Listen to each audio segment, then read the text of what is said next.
ប្រេងវាសនាទេវតាប្រទានឲ្យបានជួបថ្លៃ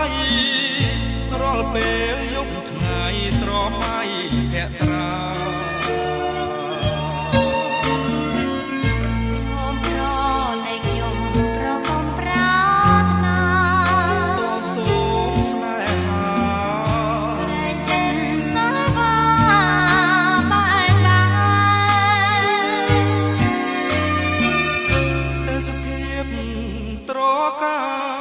កណ្ដាលសួគី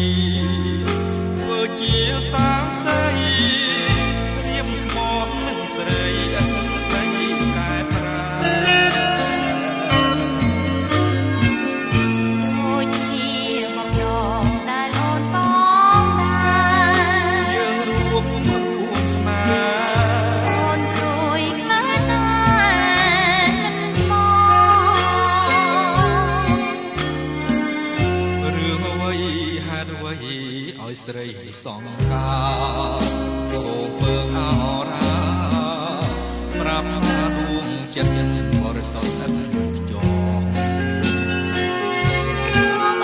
នមិនល្អគ្រួសារអូនរងជាងប្រងគិតនៅវ័យថាណាស់ទីខ្ពស់រីឆានឡងព្រោះថាណាស់ស្នេហាមួមុតបរិសុទ្ធនៃបង